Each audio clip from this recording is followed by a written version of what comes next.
चमचमीत खमंग रेसिपीसाठी रुचकर मेजवानीला सबस्क्राइब करा आणि बेल आयकॉनवर क्लिक करा।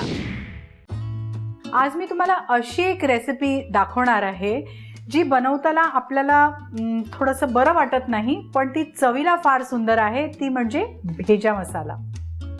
इथे मी 3 पीसेस मटनचा भेजा घेतलेला आहे। त्याला मीठ आणि हळद लावून 10 मिनिटं उकडूनही घेतलेले आहेत। आता ते आपण बारीक चिरून घेऊया।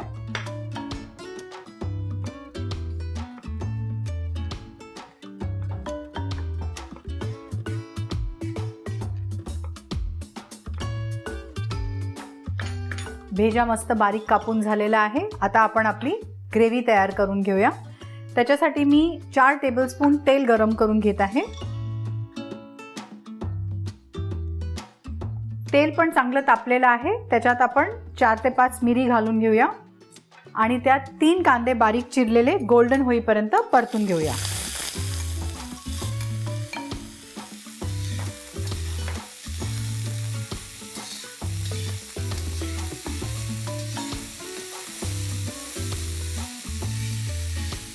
कांदा चांगला गोल्डन ब्राउन झालेला आहे।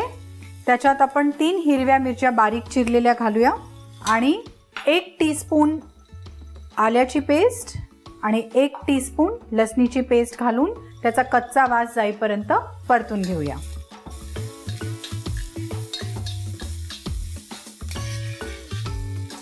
आलं लसणीचा कच्चा वास गेलेला आहे। आता त्याच्यात आपण मसाले घालून घेऊया।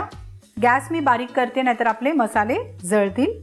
अर्धा टीस्पून जिऱ्याची पूड, 1 टीस्पून धण्याची पूड, पाव चमचा हळद आणि 1 चमचा लाल मिरची पावडर आणि अर्धा चमचा गरम मसाला।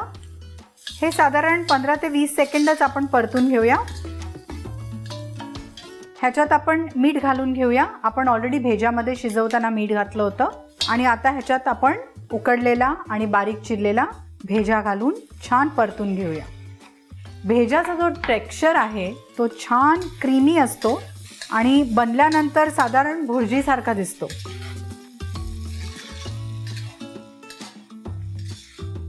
ह्याच्यात आता पाव लिंबाचा रस आणि 1 ते 2 टेबलस्पून बारीक चिरलेली कोथिंबीर, पुन्हा हे व्यवस्थित मिक्स करून घेऊया।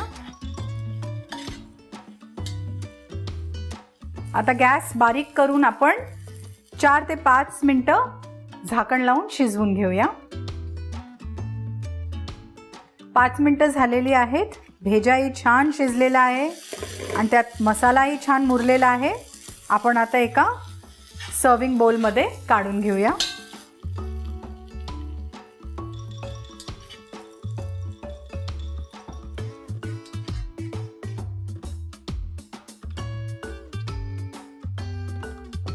आता ह्याच्यावर थोडीशी बारीक चिरलेली कोथिंबीर घालून गार्निश करूया।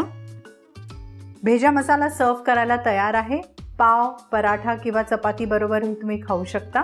तर ही डिश तुम्ही नक्कीच ट्राय करा आणि मला कळवा।